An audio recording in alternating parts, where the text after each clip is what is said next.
11 అయితేనే లేదు నేను ఎలక్షన్ బాయ్కాట్ చేశాను అని. నీ చేతగానితనం కదా అది. ఒక మహిళ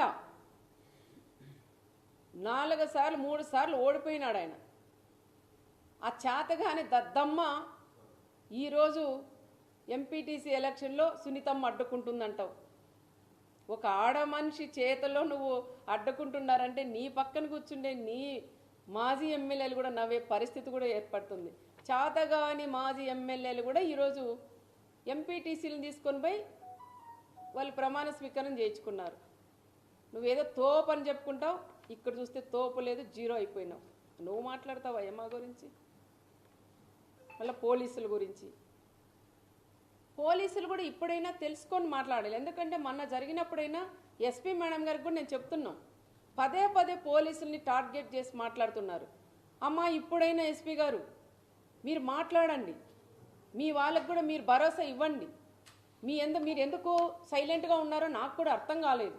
ఒక మహిళ ఎస్పీ వచ్చిందని ఎంతో గర్వపడినా, ఒక మహిళగా నువ్వు గర్వంగా మమ్మల్ని కూడా తలెత్తుకునేలాగా చేయాలి. మీరు ఒక ప్రెస్ మీట్ పెట్టండి. ఏం జరిగింది ఆ రోజు లింగమయ్య దాంట్లో ఏం జరిగింది, ఇప్పుడు ఏం జరిగింది, ఈరోజు జగన్ రెడ్డి ఏం చెప్పారు, పోలీసులు నిజంగా అడ్డుకున్నారా, ఈ విషయాలన్నీ కూడా చెప్పే బాధ్యత ఇది ఎస్పీ గారి మీద కూడా ఉంది. ఇప్పుడు కూడా మీరు నోరు తెరవకపోతే చాలామంది మీరేం పెద్ద ఆఫీసర్లు పైన వెళ్ళిపోతారు, చిన్న పోలీసులు బలైపోతారు తల్లి. ఇప్పుడైనా మీరు ఒక ప్రెస్ మీట్ పెట్టండి అని ఒక ఎమ్మెల్యేగా మిమ్మల్ని కూడా నేను కోరుకుంటున్నాం. ఎక్కడ చూసినా అడ్డుకుంటున్నారు అంటున్నారు. ఏ సాక్షి టీవీలో వచ్చినా పోలీసులను అడ్డం పెట్టి ఎక్కడ పడితే మా వాళ్ళంతా తండోపదండాలుగా వేలాది మంది వస్తున్నారు, అడ్డుకుంటున్నారు అంటున్నారు. రండయ్యా, ఎక్కడ అడ్డుకున్నారు? ఒక్క ప్లేస్ చూపించండి. మీరే సాక్షి ఛానల్ జిల్లాలో ఉండేటువంటి మండలాలు కోటి ఉంటాయంటే అవన్నీ తెచ్చి గొట్టాలు పెడుతున్నారు. అడ్డుకున్నారు. అడ్డుకుంటే మరి ఇంతమంది 3000 మంది ఎట్లొస్తారు? హెలికాప్టర్ దగ్గరికి 3000 మంది పైన ఎట్లొస్తారు అంటున్నా.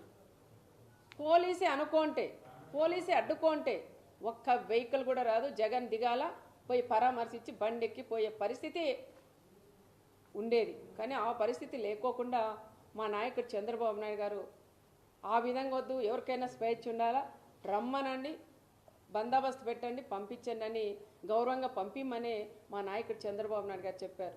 మా నాయకుడే అనుకోనింటే ఈరోజు నువ్వు ఈ మండలంలోకి కూడా అడుగుపెట్టు. మా కార్యకర్తలు మేమే అనుకోనింటే ఈరోజు ఈ మండలంలోకి నువ్వు అడుగు పెట్టవని మరొక్కసారి పులివెందుల ఎమ్మెల్యే గారు కూడా నేను పేరుపైన కూడా నేను కూడా తెలియజేసుకుంటూ, పదే మీరు అనవసరంగా లేనివి ఉన్నట్టు సృష్టించి మాట్లాడడం కూడా అది కరెక్ట్ కాదు.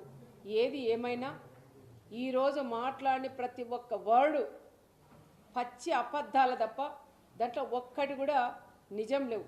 నేనే అన్న టీవీ ఆఫ్ చేయండి, ఎన్ని పచ్చి అబద్ధాలు. ఏదైనా కనీసం దాంట్లో నిజాలుంటే 1% అబద్ధం చెప్పినా 99% నిజాలన్నా ఉంటే చూడొచ్చు. కానీ 99% కూడా 100% కూడా అబద్ధాలు తప్ప దాంట్లో ఒక్కటి కూడా.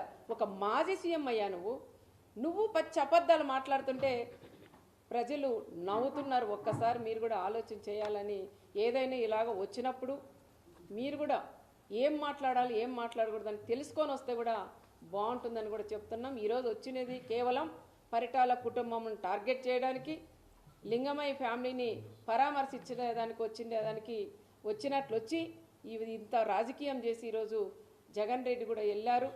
ఏది ఏమైనా మా కార్యకర్తలందరూ కూడా ధైర్యంగా ఉన్నాం. ఎవరు ఎన్ని అడ్డంకలు వేసినా ఏది చేసినా కూడా ఎవరు కూడా భయపడే పరిస్థితులు ఇక్కడ లేరు అని జగన్కి కూడా నేను తెలియజేస్తున్నాం. తల్లికి చెల్లికి న్యాయం చేయలేని వ్యక్తి ఈరోజు నా మండలంలో జరిగిన లింగమయ్యకి ఏమి న్యాయం చేస్తారనేది ఒక్కసారి సూటిగానే ఆయన కూడా నేను అడుగుతున్నా.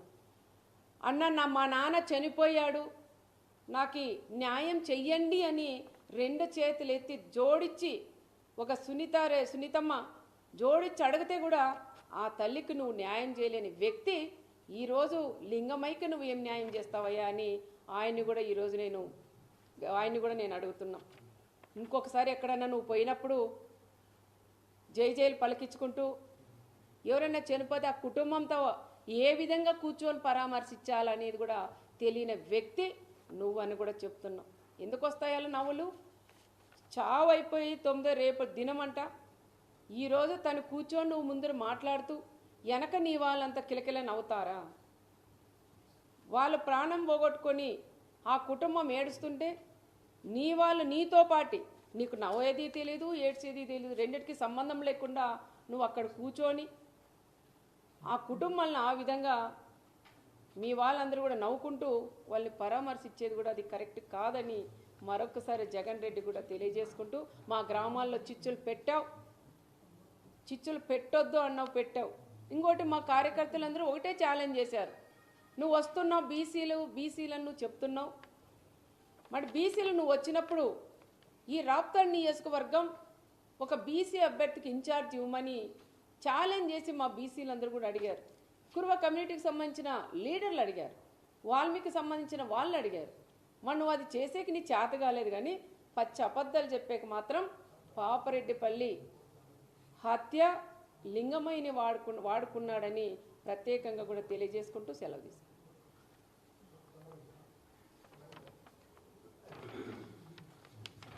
ఒక పోలీసులను టార్గెట్ చేసి మాట్లాడడం, అది బీసీ ఎస్ఐని టార్గెట్ చేసి మాట్లాడడం ఓవరాల్ ఎలా చూస్తారు? పోలీసుల్ని అదే చూడాలండి. ఎందుకంటే ఈరోజు జగన్ రెడ్డి వస్తున్నాడు, పులివెందుల ఎమ్మెల్యే వస్తున్నారని పోలీసులు కూడా రెడ్ కార్పెట్ వేసి ఆహ్వానించినారు.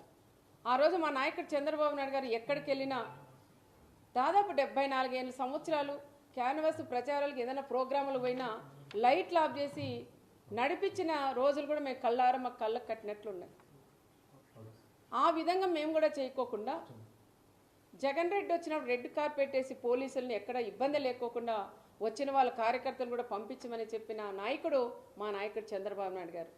పోలీసు కూడా అదే విధంగా చేశారు. మరి పోలీసుని ఎందుకు టార్గెట్ చేస్తున్నారో అర్థం, అంటే నీకు రెడ్ కార్పెట్ వేసిన దానిక, లేదంటే ఎక్కడ వాళ్ళు అక్కడ కట్ చేసి ఉంటే నీ దగ్గరకు ఒక పిల్లకున్న కూడా నీ దగ్గరికి రాదు. ఆ విధంగా చేసే శక్తి మా అన్న చంద్రబాబు నాయుడులో ఉంది.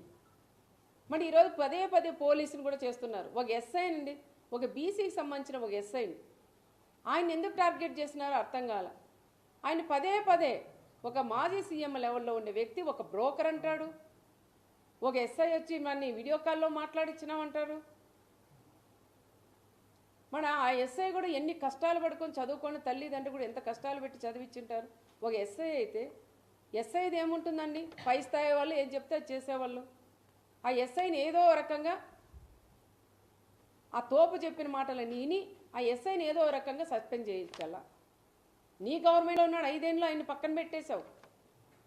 మళ్ళీ ఈ గవర్నమెంట్లో ఆయన కరెక్ట్గా జాబ్ చేస్తుంటే ఈ రకంగా మళ్ళీ వీడియో కాల్లో మనం ఒకరితో పలికించు. నువ్వు ఒక అబద్ధం చెప్పేది కాదు, వీడియో కాల్లో మాట్లాడిచ్చాడు ఎస్ఐ అని చెప్తున్నావు.